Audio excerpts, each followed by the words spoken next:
Adelaide Coutinho estava prestes a fazer algo terrível. Suas mãos tremiam, segurando o bebê acima do berço, e ninguém na fazenda Boa Esperança imaginava que aquela madrugada mudaria tudo para sempre. Mas essa história não começa aqui. Ela começa com outra mãe. Uma escrava chamada Eulália, que teve seu filho arrancado dos braços ainda vivo e enterrado dias depois numa cova rasa, sem nome, sem reza, sem nada.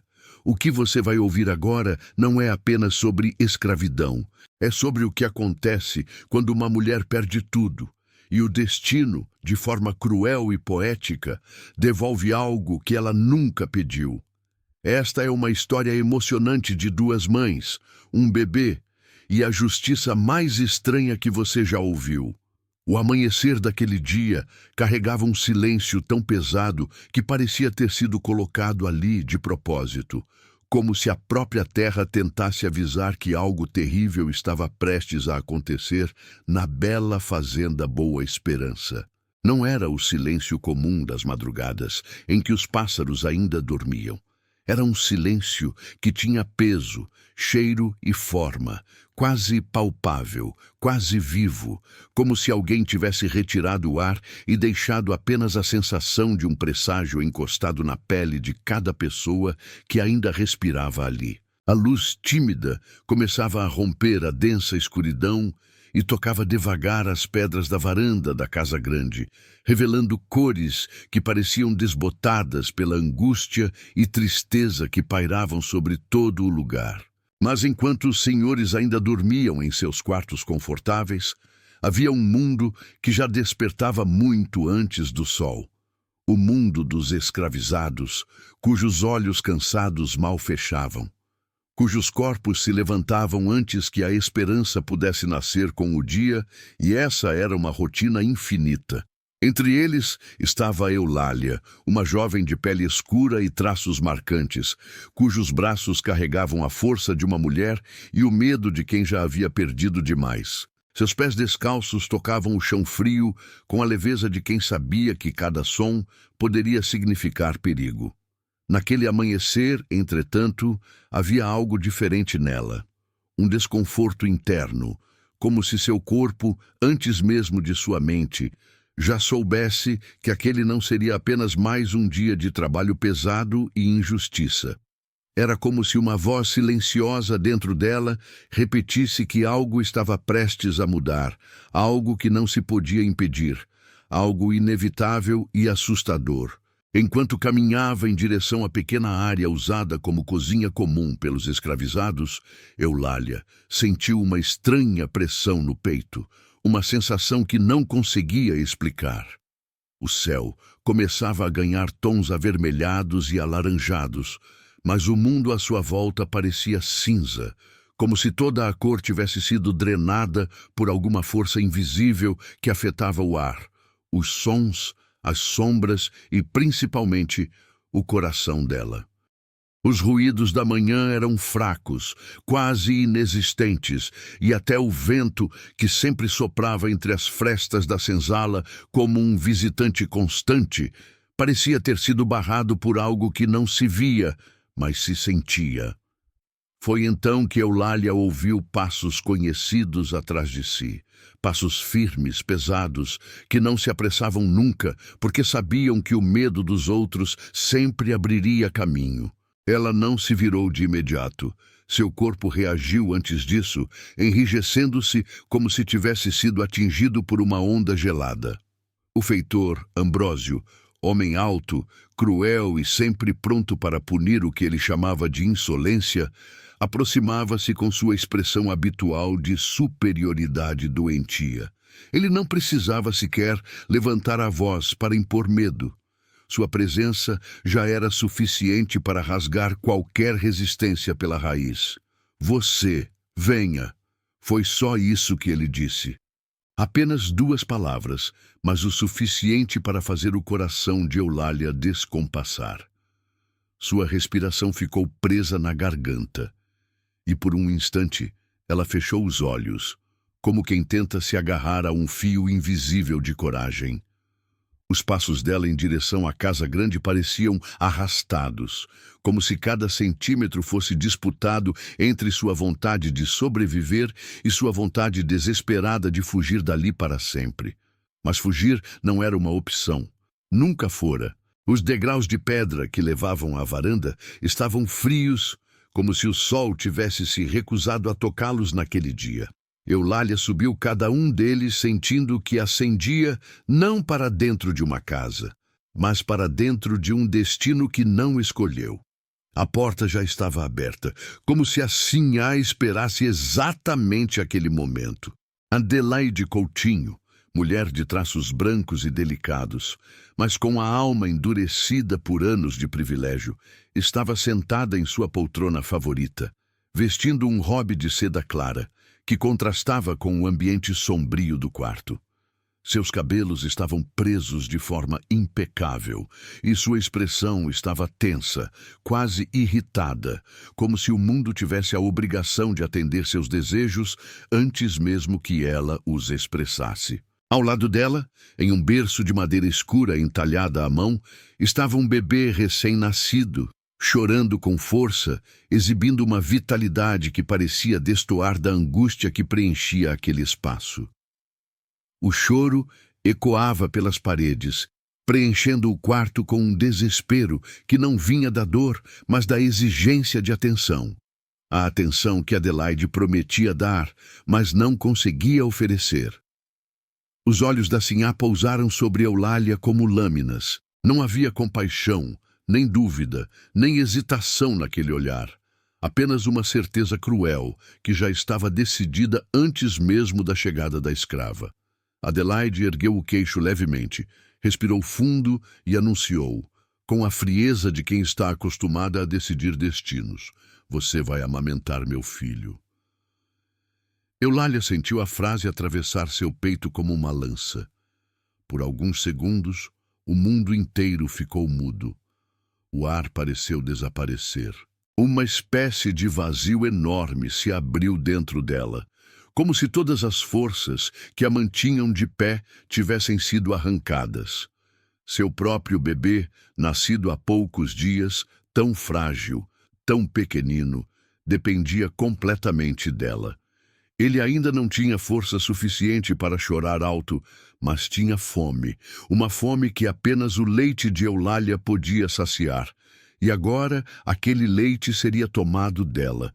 A escrava tentou falar, tentou formar uma frase, tentou suplicar sem parecer desrespeitosa, mas sua voz não saiu.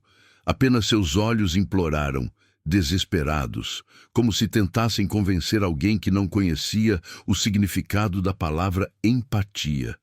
"Meu bebê, sinhá, ele..." Mas antes que ela pudesse completar, Adelaide levantou a mão, não em gesto de agressão, mas em gesto de irritação. Aqui não se discute ordem. A voz dela era tão afiada quanto seu olhar. O feitor deu um passo à frente, e Eulália entendeu que qualquer resistência terminaria em sangue. Suas mãos tremiam, enquanto a sinhá pegava o bebê branco e o colocava em seus braços. A sensação que tomou conta dela naquele instante foi tão devastadora que parecia impossível que um corpo suportasse. Era como se tivesse sido rasgada ao meio, metade presa à vida de seu filho, metade condenada a nutrir a vida do filho de outra mulher. Adelaide observava a cena com uma mistura estranha de triunfo e insegurança, como se a visão de outra mulher alimentando seu próprio filho a ferisse em algum lugar que ela nunca admitiria. Eulália encostou o bebê branco ao peito. Quando ele começou a mamar, o coração dela começou a morrer. Ali, naquele instante, sem que ninguém percebesse, começou a nascer uma história marcada pela crueldade, mas também pela força silenciosa de uma mulher que, mesmo destruída, seria capaz de engendrar sua própria forma de justiça quando o mundo menos esperasse. E o que aconteceu nos dias seguintes foi uma das crueldades mais silenciosas que o sistema escravista já produziu. Depois da manhã em que seu filho foi enterrado numa cova rasa atrás da senzala, Eulália passou a caminhar pela fazenda como se estivesse viva só pela metade, como se o corpo continuasse obedecendo por costume, mas a alma tivesse ficado presa debaixo daquela terra batida, misturada ao pano puído que envolvia o pequeno. Naquele dia, ela ainda tentou resistir. Abraçada ao montinho de terra, soluçava em silêncio, porque até para chorar uma mãe escravizada precisava ter cuidado. Não teve tempo de velar o próprio luto. Antes que o sol alcançasse o meio do céu, Ambrósio apareceu com a mesma voz seca de sempre, sem olhar para a cova, sem perguntar nada, apenas lançando a ordem como quem joga um balde de água fria num fogo proibido. A Sinhá mandou chamar. O menino dela está chorando. Foi ali que o segundo enterro aconteceu, o que ninguém viu, o enterro da esperança. Eulália levantou-se devagar, os joelhos sujos de barro, o rosto inchado, os olhos ardendo, e caminhou para a casa grande com passos de quem atravessa um corredor de facas. Cada metro percorrido parecia uma traição ao próprio sangue. Ao entrar no quarto de Adelaide Coutinho, o contraste era cruel. Enquanto o filho de Eulália tinha sido enterrado sem caixão, sem reza, sem nada, o bebê branco estava deitado em lençóis bordados, rodeado de almofadas, um mosquiteiro leve balançando ao redor como se o mundo quisesse protegê-lo até do ar. O choro dele enchia o ambiente com exigência, não com dor, como se o próprio som anunciasse: eu tenho direito. Adelaide a recebeu com um olhar impaciente, como se aquela cena fosse apenas incômoda pela demora, e não por tudo o que significava. Você demorou, ela disse, sem perguntar onde Eulália estivera, sem imaginar que os olhos vermelhos daquela mulher tinham uma história que lhe dizia respeito. Ele está com fome. Faça o que tem que ser feito. O peito de Eulália doía, não só pelo leite represado, mas porque aquele mesmo corpo que havia fracassado em salvar seu filho, agora seria obrigado a sustentar o filho de outra. Ainda com os dedos tremendo, ela pegou o bebê branco e o encostou ao seio. A sensação foi tão violenta que ela quase perdeu o equilíbrio. O pequeno procurou o bico com avidez, como se tivesse certeza de que o mundo sempre lhe ofereceria tudo o que precisasse. Quando ele começou a sugar, uma parte de Eulália quis recuar, empurrar, gritar, fugir, mas havia o olhar de Adelaide. Havia a sombra de Ambrósio junto à porta. Havia a lembrança da chibata. Havia o peso de séculos que diziam que o corpo dela não era dela. Lágrimas silenciosas escorreram por seu rosto e caíram sobre a testa do bebê, misturando-se ao suor morno da criança. A Sinhá viu, apertou os lábios num gesto de irritação e murmurou: não quero ver drama. O seu filho já morreu, mas este aqui está vivo. Faça seu serviço. Aquela frase entrou na pele de Eulália como ferro em brasa. Ela não respondeu, nem poderia. A língua parecia pesada demais, a garganta seca demais. Durante dias, o mesmo ritual se repetiu. O chamado do feitor, o caminho até o quarto, o olhar frio de Adelaide, o choro exigente do menino branco, o leite arrancado à força de um peito que já não tinha para quem dar. À noite, na senzala, quando deitava sobre a esteira fina, Eulália passava as mãos pelo ventre vazio e pelo peito dolorido, procurando uma sensação que não encontrava mais. O leite que escorria não tinha mais destino próprio. Era mercadoria colocada a serviço de quem nunca saberia o preço daquela entrega. As outras mulheres a observavam com um misto de pena e medo, porque sabiam que qualquer uma delas poderia ser a próxima. Uma delas, anciã chamada Quitéria, se aproximou certa noite e, segurando a mão de Eulália, sussurrou: eles acham que a gente esquece, mas a terra lembra. Tudo que é regado com lágrima de mãe, um dia cobra. Foram palavras simples, mas plantaram algo dentro de Eulália, algo que não era ódio puro, nem desejo imediato de vingança, mas uma certeza silenciosa de que aquele sofrimento não passaria impune. Enquanto isso, sem que Adelaide percebesse, seu próprio mundo começava a rachar em lugares que ela não enxergava. O bebê, ao ser colocado no colo da Sinhá depois de mamar, chorava mais. No colo de Eulália, acalmava. Quando sentia o cheiro dela passando pelo corredor, esticava os bracinhos, numa súplica instintiva que nenhum senhor da casa grande tinha poder para controlar. Adelaide tentava ignorar, mas cada vez que via o filho buscar com os olhos a mulher que ela considerava inferior, um ressentimento amargo nascia em seu peito. E aquele ressentimento, somado ao orgulho ferido, seria o começo de outra tragédia dentro da mesma casa. Enquanto a fazenda seguia sua rotina de cortes de cana, rodas de engenho e gritos abafados pelo costume, um laço estranho e perigoso se formava entre a criança branca e a escrava que havia perdido o próprio filho. E lá no fundo da senzala, entre a cova pequena e o murmúrio das orações baixas, o nome de Eulália começava a ser sussurrado, não só como o de uma mãe que chorava, mas como o de alguém cujo destino ainda ia mexer com a estrutura do lugar inteiro. E foi exatamente isso que começou a acontecer nas semanas seguintes, quando o vínculo entre aquele bebê e Eulália se tornou impossível de esconder. As semanas seguintes transformaram a Fazenda Boa Esperança em um terreno de tensões invisíveis, como se cada parede, cada tronco de árvore e cada porta da casa grande observasse atentos os acontecimentos que começavam a se desenrolar, silenciosos, porém inevitáveis.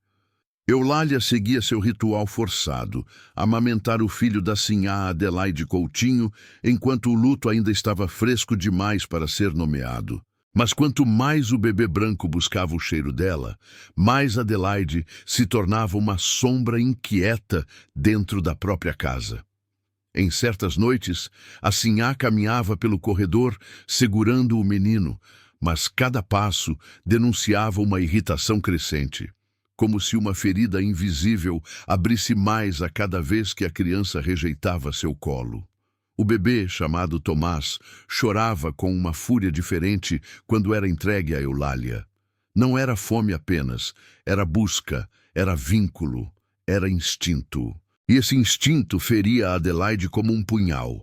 Para ela, aquilo era uma afronta. A escrava que perdera o filho agora era, de alguma forma, mais mãe do que ela própria.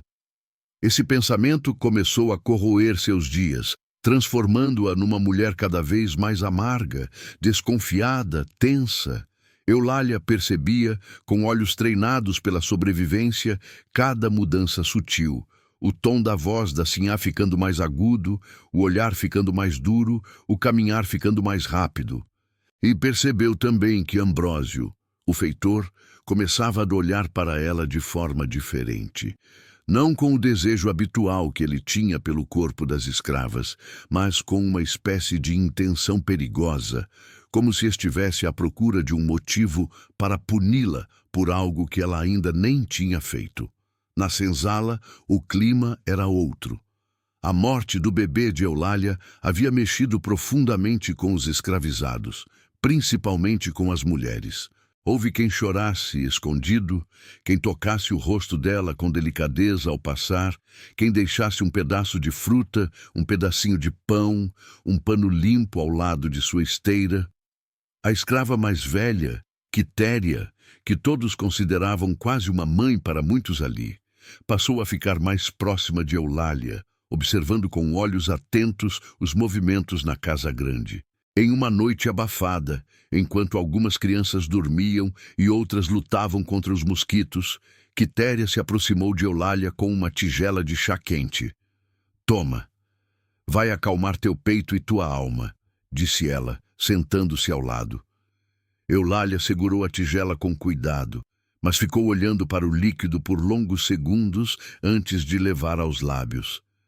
"Às vezes penso que meu menino só veio ao mundo para sofrer", murmurou, a voz quebrada. Quitéria colocou a mão enrugada sobre a dela. Não, ele veio para te ensinar força. Veio para te preparar para o que ainda vai acontecer. Eulália não entendeu de imediato, mas sentiu um arrepio subir pelos braços. Algo no tom da anciã parecia profético. Enquanto isso, na casa grande, Adelaide tentava, sem sucesso, reconquistar o vínculo com Tomás. Um vínculo que nunca tinha existido além do sangue. Ela o embalava, cantava para ele, chamava seu nome, mas nada funcionava. O menino se retorcia, chorava, esticava os braços sempre na direção contrária, como se buscasse alguém que ela não era. Um dia, num surto de frustração, Adelaide segurou o bebê com força demais, o que fez a criança chorar ainda mais alto. O barulho ecoou pela casa e chegou até o quintal, onde Eulália estendia alguns panos. O peito dela doeu como se fosse chamado. Adelaide, irritada, gritou para Ambrósio: "Chame aquela mulher!" Agora, Eulália correu, mesmo sabendo que correr era sempre perigoso. Ao entrar no quarto, encontrou Adelaide com o rosto vermelho, os cabelos desgrenhados, e Tomás chorando sem parar. A sinhá entregou o bebê com movimentos bruscos, quase violentos, e se afastou, respirando rápido. O silêncio que se instalou enquanto Eulália começava a amamentar o menino foi tão profundo que parecia que até os móveis estavam atentos. Tomás se acalmou em segundos. Adelaide observou, e algo nela quebrou. Pela primeira vez, a voz da sinhá saiu trêmula. "Ele é meu, meu." Ela parecia querer convencer a si mesma. Não, Eulália. E enquanto repetia a frase, lágrimas de raiva desciam pelo rosto dela. Lágrimas que não eram por amor ao filho, mas pelo orgulho ferido, pela sensação insuportável de inferioridade emocional diante de uma escrava. Naquele momento, Adelaide passou a odiar não apenas Eulália, mas também a si mesma. E quando uma pessoa poderosa odeia e se odeia ao mesmo tempo, isso vira veneno, veneno que escorre para tudo ao redor. Ambrósio, percebendo a instabilidade da sinhá, passou a vigiar Eulália com ainda mais rigidez. Se ela demorava, ele punia outro escravo. Se ela chorava durante a amamentação, ele a ameaçava com um chicote. Eulália, silenciosa, suportava. Não por submissão, mas porque havia algo crescendo dentro dela. Algo que só quem já perdeu tudo conhece. Um tipo de força que não grita, mas espera. Uma força que não quebra, mas dobra. Que não reage imediatamente, mas observa o momento certo. Com o passar dos meses, a tensão que pairava sobre a fazenda Boa Esperança deixou de ser um sussurro e se tornou quase uma presença física, algo que se podia sentir no ar, no chão, no peso das janelas e até no chiar do engenho. Era como se a própria terra, saturada por séculos de sofrimento, percebesse que algo estava prestes a romper, algo inevitável. Como uma estação que chega mesmo quando todos tentam impedir. Eulália, agora profundamente ligada ao pequeno Tomás, por uma força que ela mesma não compreendia, vivia em um estado constante de vigilância emocional. Cada vez que o bebê estendia as mãozinhas para ela, o coração de Eulália pulsava com uma dor dupla, a dor da maternidade roubada e a dor da maternidade involuntariamente devolvida por um destino cruel. Mas havia algo novo ali também, algo que não existia no início, uma espécie de conexão que não nascia do desejo, mas da convivência, da entrega forçada, do cuidado repetido tantas vezes que se tornou parte do corpo. Tomás, embora filho de Adelaide, dormia melhor no peito de Eulália, chorava menos quando sentia o cheiro dela e sorria com um brilho que só a escrava conhecia. Assim a percebia, e isso a corroía mais a cada dia. Adelaide Coutinho começava a se transformar em uma versão pálida de si mesma. A mulher elegante, que antes caminhava com postura ereta, agora circulava pela casa com passos rápidos e irritados, como se perseguisse fantasmas que ninguém mais conseguia ver. Suas roupas estavam sempre desalinhadas, os cabelos sempre um pouco fora do lugar, e suas unhas carregavam marcas de noites mal dormidas. Ela não suportava mais ouvir o choro do próprio filho, porque o choro lhe lembrava que aquele pequeno não a queria. Em muitos momentos, Adelaide tentava segurar Tomás, mas o bebê se debatia, virava o rosto, buscava o vazio à procura da mulher verdadeira que o acalentava. Em outros momentos, Tomás chegava a lançar os braços na direção de Eulália, mesmo quando ela ainda estava longe, e essa cena se repetia tantas vezes que se tornou uma ferida aberta no orgulho da sinhá. Em noites particularmente silenciosas, quando a fazenda parecia descansar sob o peso da lua, Adelaide andava pelos corredores carregando o menino, mas sem coragem de entrar no quarto de Eulália, onde sabia que ele encontraria consolo. Em vez disso, caminhava de um lado para o outro, murmurando palavras desconexas e alimentando pensamentos sombrios. Às vezes, passava diante do berço e observava o bebê dormir, com o peito arfando leve e a boca levemente aberta, e uma coisa terrível se agitava dentro dela. Uma mistura de amor possessivo, ciúme, raiva e medo. Ela começava a perceber que estava perdendo algo que nem sabia que queria: o afeto do filho. E a culpada, em sua mente retorcida, era sempre a mesma, Eulália. Ninguém esperava o que aconteceria na semana seguinte. Tomás adoeceu. Não era algo grave a princípio. Uma febre leve, um choro diferente, um incômodo no peito. Mas para Adelaide, aquilo foi como um golpe de foice no orgulho já destroçado. Desesperada e incapaz de agir com clareza, ela se voltou contra Eulália com uma fúria que surpreendeu até Ambrósio. "Te foi você!" Ela gritou, num surto descontrolado, jogando objetos ao chão. "Você fez alguma coisa. Você contaminou meu filho. Eu sabia que você queria tirar ele de mim."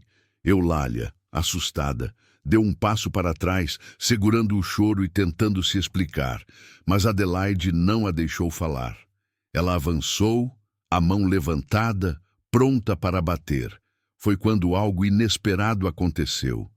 Tomás, mesmo febril, começou a chorar como nunca havia chorado antes. O som cortou o ar, agudo, desesperado, e a criança estendeu os braços para Eulália. A sinhá congelou. O feitor ficou imóvel. Até os móveis pareceram prender a respiração. Eulália, hesitante, se aproximou como se temesse transformar um momento tão frágil em tragédia, e quando pegou o menino no colo, a febre dele pareceu diminuir. O choro cessou. O pequeno encostou a cabeça no peito dela, e o silêncio que se formou era tão poderoso que parecia nascer de um milagre silencioso. Adelaide ficou paralisada, assistindo à cena que quebrava qualquer ilusão de controle. Ela não tinha poder algum sobre o amor do próprio filho. E, naquele instante, mesmo que ninguém ali entendesse, mesmo que ninguém ousasse dar nome, começou a nascer a verdadeira virada da história, aquela que a justiça poética escreveria com mãos que ninguém poderia deter. A partir daquele dia em que Tomás, febril e vulnerável, escolheu o colo de Eulália diante de todos, uma corrente invisível pareceu se romper dentro da casa grande. E Adelaide Coutinho, antes tão segura de seu lugar no mundo, passou a caminhar pelos corredores como alguém que sente o chão ceder sob os pés, mesmo que ninguém mais ouvisse o estalo das rachaduras. Algo dentro dela, algo que não era amor, mas posse, vaidade e orgulho, havia sido ferido de forma irreparável. A fazenda inteira começou a notar a mudança. Os criados desviavam o olhar para evitar testemunhar os surtos silenciosos da sinhá. O feitor Ambrósio a seguia como um cão de caça que fareja o medo do dono. Até o senhor da fazenda, Antônio Coutinho, homem austero que passava meses viajando para tratar de negócios. Notou que a esposa havia se transformado em alguém que ele mal reconhecia, ainda que tentasse disfarçar diante dos outros.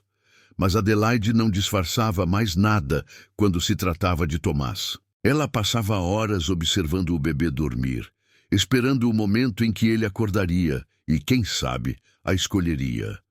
Mas sempre que o menino abria os olhos, a primeira reação era procurar Eulália. Os bracinhos se esticavam na direção errada, e isso corroía a sinhá como ácido derramado sobre um metal frágil. O vínculo entre Eulália e Tomás, construído à força e consolidado pelo cuidado diário, agora crescia como raiz que ninguém podia cortar. Eulália segurava o menino com o mesmo cuidado que teria dado ao próprio filho, mas havia algo diferente ali. Um olhar que não vinha da obrigação, nem da submissão, mas de uma dor transformada em afeto. Ela nunca quis aquele vínculo, nunca pediu por ele, mas a vida, cruel em tantos momentos, às vezes construía laços que nem o aço da chibata poderia romper. À noite, quando a criança adormecia exausta, Eulália a colocava no berço branco e traçava, mentalmente, a fronteira invisível entre amor e sobrevivência. Sabia que não podia demonstrar carinho demais, porque Adelaide observava. Sabia que não podia afastar o menino, porque ele implorava por ela nos pequenos gestos. Sabia que estava presa num jogo que não escolheu, mas do qual não poderia escapar sem pagar um preço ainda mais alto. Enquanto isso, o senhor Antônio Coutinho voltou de uma viagem longa ao Recife, trazendo consigo documentos, dívidas e a arrogância típica de proprietários que se consideravam donos da terra, do tempo e das pessoas. Ao entrar na casa, encontrou Adelaide mais magra, mais tensa, com olheiras profundas e um humor tão instável que os criados pareciam se encolher ao redor dela. "O que está acontecendo aqui?" ele perguntou numa noite, quando encontrou a esposa chorando diante do berço. Adelaide não respondeu de imediato. Seu olhar estava fixo no vazio, e as mãos tremiam de forma quase imperceptível. Finalmente, ela levantou a cabeça com um movimento brusco e disse: "Ele não me quer. Meu próprio filho não me quer." Antônio franziu o senho, impaciente. Que bobagem é essa? Criança é assim mesmo. Mas Adelaide riu, não um riso leve, e sim um riso quebrado de quem perdeu a si mesma. "Não, Antônio. Ele não me quer porque ela tirou ele de mim." E assim começou a história que se espalharia pela fazenda como vento atravessando canaviais. Adelaide passou a culpar Eulália por tudo, pela febre que Tomás tivera, pelo choro insistente, pelo sono inquieto. Para ela, a escrava havia tomado seu lugar de mãe, e isso, na mente fraturada de uma sinhá acostumada a ter tudo o que desejava, era um crime imperdoável. Antônio, que sempre acreditou que a esposa exagerava, começou a prestar atenção nos detalhes. Certa manhã, ele encontrou Eulália embalando o bebê enquanto Adelaide observava à distância, com olhos escuros de ressentimento. O bebê estava tranquilo, enquanto a sinhá parecia prestes a explodir. Naquele momento, mesmo sem admitir, o senhor viu algo que plantou dúvida em seu peito. Talvez sua esposa não estivesse apenas sensível, talvez estivesse perdendo o controle de si. A situação atingiu um limite numa noite em que Tomás, ainda frágil da doença recente, não conseguia dormir. Adelaide tentava embalá-lo, mas o menino chorava ainda mais forte a cada balançar. Eulália, aguardando do lado de fora do quarto por ordem do feitor, escutava o choro atravessar a porta como flechas. Era um choro que ela reconhecia. Não era fome, nem dor. Era medo. Quando Adelaide perdeu a paciência e ergueu o bebê com força exagerada, quase o derrubando, o senhor Antônio interveio, segurando o braço da esposa no ar. "Você está louca?" ele gritou, tirando o menino das mãos dela. Tomás soluçava, tremendo. O senhor olhou ao redor, desesperado, até encontrar Eulália parada à porta. Pegue ele, ordenou. A escrava avançou com rapidez e delicadeza, acolhendo o pequeno contra o peito. Em segundos, Tomás acalmou. Adelaide assistiu à cena com o rosto contorcido, mas era tarde demais. Antônio havia visto o que ela tentava esconder há semanas. A partir desse dia, o senhor passou a prestar atenção em tudo. Observou como Tomás sorria para Eulália, como buscava seu cheiro, como se aninhava no colo dela. Observou também como Adelaide reagia a isso, como se cada gesto do bebê fosse um insulto pessoal. Em conversas posteriores, Antônio perguntou ao feitor Ambrósio sobre o comportamento da esposa. O feitor, sempre oportunista, insinuou que Eulália estava tentando se aproveitar, que a escrava tinha manha de cativar o menino. Mas Antônio não era burro. Via a crueldade nos olhos do feitor e reconhecia exagero onde havia mentira. O que ninguém sabia, nem Adelaide, nem Antônio, nem Ambrósio, era que dentro de Eulália algo crescia. Não era ódio puro, embora ele existisse. Era algo mais profundo, a certeza de que aquele menino, fruto de um mundo que a esmagava, havia se tornado também sua ligação com a vida, sua chance de respirar em meio ao caos. E ainda que não ousasse confessar, ela sentia que Tomás era tudo o que restara para impedir que o vazio consumisse o que sobrou dela depois da morte de seu bebê. O destino, silencioso como um animal que caça à noite, já caminhava em direção à última grande virada da história. E ninguém, absolutamente ninguém naquela fazenda, estava preparado para o que aconteceria quando Adelaide tomasse a decisão mais perigosa da sua vida. Porque a madrugada que se aproximava seria a mais sombria de todas. A madrugada que antecedeu a tragédia começou diferente de todas as outras. Não havia lua no céu, e o vento, que costumava atravessar as frestas da casa grande com seu lamento constante, parecia ter desaparecido. O ar estava parado, pesado, úmido, como se cada canto da fazenda aguardasse, suspenso, a queda de algo inevitável. Adelaide Coutinho, que passara os últimos dias oscilando entre acessos de choro e crises silenciosas de fúria, caminhava pelos corredores como um vulto inquieto, os pés descalços arrastando-se pelo chão de madeira, o robe amassado caindo dos ombros, revelando um corpo magro e tenso. Ela parava em frente ao quarto onde Tomás dormia, mas não entrava. Apenas ficava ali, encarando a porta entreaberta, respirando rápido, como se reunisse forças para um ato que nem ela mesma compreendia por completo. Ao longe, na senzala, o sono também parecia ter sido roubado dos escravizados. Quitéria acordou com o peito apertado, como se o ar tivesse mudado de densidade.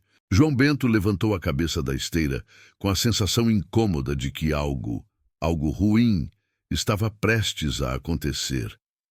E Eulália, deitada em seu canto, sentiu uma angústia tão forte que parecia ser puxada por mãos invisíveis para fora do próprio corpo. O instinto materno, aquele que nunca morre mesmo quando o filho se vai, a fez levantar antes do sol. Ela se aproximou da porta e ficou parada ali, os dedos tremendo, sem saber por quê. Na casa grande, Adelaide finalmente tomou a decisão. Lentamente, abriu a porta do quarto da criança. O ambiente estava iluminado apenas pela chama trêmula de uma lamparina, que jogava sombras amareladas nas paredes. Tomás dormia profundamente, o peito subindo e descendo num ritmo sereno, completamente alheio ao turbilhão que consumia a mãe. Adelaide se aproximou do berço com passos curtos, quase hesitantes, como se travasse uma batalha interna. Uma batalha que ela já sabia que perderia. Parou diante do bebê e ficou ali, observando-o com um olhar que misturava amor, raiva, desespero e inveja. Você deveria me amar. murmurou, a voz tão trêmula que parecia prestes a se partir. Você deveria me querer. Lentamente, a sinhá estendeu as mãos e pegou Tomás no colo. O menino se remexeu, mas não acordou. Adelaide o segurou com força, apertando-o contra o peito. Seus olhos se encheram de lágrimas de raiva, não de dor. Se eu não posso ser sua mãe, então ninguém vai ser. Foi nesse instante que o destino interveio. A porta se abriu com um rangido lento, e Antônio Coutinho apareceu, pálido como um espectro. Ele havia acordado com um pressentimento estranho, como se tivesse ouvido o chamado de algo que não pertencia ao mundo dos vivos. Quando viu a esposa segurando o bebê daquela forma, a respiração dele falhou. Adelaide, sua voz saiu baixa, mas firme. O que você está fazendo? A sinhá virou o rosto devagar, como se a voz do marido viesse de muito longe. Os olhos dela, marejados e loucos, cintilaram à luz da lamparina. Ele não me quer, Antônio. Nunca quis. Ele ama. Ela. E a palavra ela saiu como veneno, como se fosse o nome proibido, o nome odiado. O senhor deu um passo à frente, depois outro, com as mãos erguidas, como quem tenta se aproximar de um animal ferido. Me dê o menino, Adelaide, agora! Mas a sinhá recuou, apertando Tomás contra o peito. E nesse recuo, a lamparina tremeu com a passagem abrupta de ar, projetando sombras distorcidas nas paredes. Não! Ela gritou, com uma voz que já não era mais humana, mas sim o grito de alguém que perdeu o limite entre razão e loucura. Eu não vou deixar que ela roube meu filho. Eu não vou permitir. Nesse instante, Tomás acordou e começou a chorar. Não era um choro comum, era um choro de desespero, como se reconhecesse o perigo no corpo da própria mãe.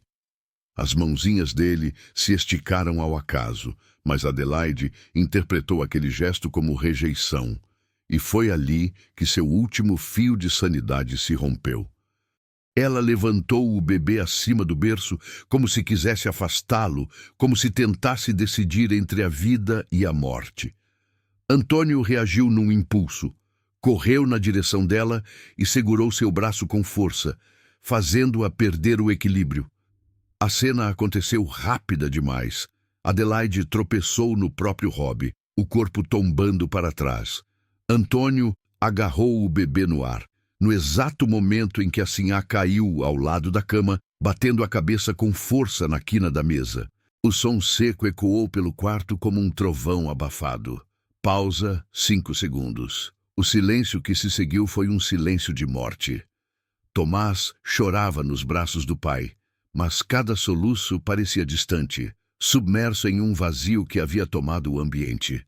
Adelaide jazia no chão, imóvel, os cabelos espalhados como serpentes, o rosto marcado por um misto de fúria e desespero congelados no último instante antes da queda. Antônio, respirando com dificuldade, olhou para a esposa, depois para o filho e então para a porta. Seus olhos arregalados encontraram a figura de Eulália, que estava ali, parada, com as mãos trêmulas cobrindo a boca, testemunhando tudo. O Senhor não disse uma palavra. Caminhou até ela com passos lentos, entregou o bebê em seus braços e sua voz saiu num sussurro quebrado. Salve, meu filho! E então, num gesto que mudaria para sempre o destino da fazenda, ele se virou para Ambrósio, que surgira na porta, atordoado, e declarou: ela não é mais escrava, e ninguém toca nela. O feitor empalideceu. A senzala inteira, dias depois, seria tomada pela notícia como se uma força divina tivesse atravessado aquele chão de sangue. Mas naquele momento, naquele quarto iluminado por uma lamparina trêmula e pela justiça silenciosa do destino, apenas 3 pessoas sabiam o que realmente havia acontecido. A mulher que renascia, o menino que encontrara sua verdadeira mãe e o homem que finalmente entendera onde estava o amor e onde nunca estivera. E o que veio depois daquela madrugada mudou não apenas a vida de Eulália, mas o destino inteiro da fazenda Boa Esperança. O que aconteceu naquela madrugada não ficou restrito às paredes da casa grande. Mesmo antes que o dia clareasse totalmente, a notícia já corria pela fazenda como faísca em capim seco. Adelaide sobreviveu à queda, mas nunca mais foi a mesma. Passou semanas acamada, delirando, e foi enviada pela própria família para longe dali, para uma casa de parentes numa cidade distante, onde médicos e religiosos tentariam acalmar a mente que não suportou ver o próprio poder escorrer por entre os dedos. Ambrósio, o feitor cruel, foi despedido naquela mesma semana, vendido para outro senhor em terras longínquas. Não deixou saudades, apenas lembranças sombrias contadas baixinho à noite. E Eulália permaneceu, não como escrava, não como serva invisível da casa, mas como algo que não se nomeava com facilidade naquele tempo, uma mulher livre que caminhava entre dois mundos. Tomás cresceu com a pele clara do pai, mas com o olhar atento que lembrava o da mãe que a vida escolheu para ele. Quando tropeçava, não gritava sinhá, nem senhor. Seu primeiro grito de medo era sempre mãe, Eulália. E esse chamado, ecoando pelos corredores, era a maior forma de justiça que o destino poderia escrever naquele lugar. Anos depois, quando Tomás já era rapaz, era ao lado de Eulália que ele se sentava na varanda ao entardecer, ouvindo histórias sobre gente, sobre tudo o que fora feito com aqueles que não tinham voz. E cada palavra que ela lhe contava deixava uma marca invisível no coração dele, moldando um tipo de homem diferente do pai e infinitamente distante da mãe. A fazenda mudara, não se tornara paraíso, mas deixara de ser um inferno absoluto. E, vez ou outra, quando alguém passava perto do pequeno cemitério atrás da senzala e via a cova simples marcada por duas pedras, o lugar onde o filho de Eulália dormia, fazia o sinal da cruz, porque, sem saber, muita gente entendia que foi ali, naquele chão regado por lágrimas de uma mãe que perdeu tudo, que a história começou a mudar. Tomás, já homem, costumava ir até aquele lugar em silêncio. Ficava ali por alguns minutos, encarando a terra batida, e depois voltava, sempre dizendo a mesma frase para si mesmo: eu só existo como sou por causa do que fizeram com ele. E assim, sem discursos, sem proclamações e sem livros, a justiça poética fez o seu trabalho. Não devolveu o filho que Eulália perdeu, não apagou as marcas no corpo, nem o vazio no peito, mas transformou o menino, que quase foi mantido distante dela, em um homem que dedicaria a vida a nunca repetir a mesma história.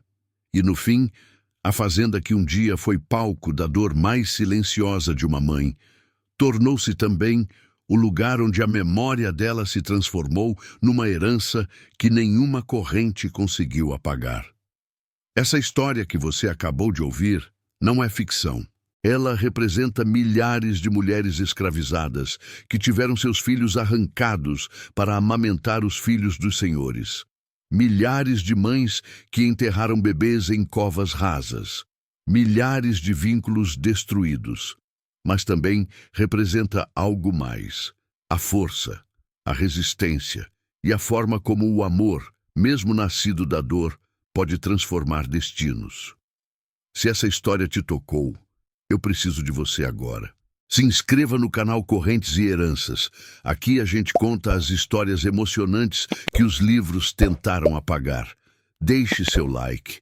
Isso faz o algoritmo levar essa narrativa para mais pessoas que precisam conhecer nossa verdadeira história. Compartilhe, porque tem gente que ainda não sabe o preço que foi pago para chegarmos até aqui. E me conta nos comentários. Você conhecia histórias de mães de leite? Sua família tem memórias assim? A gente se vê no próximo vídeo.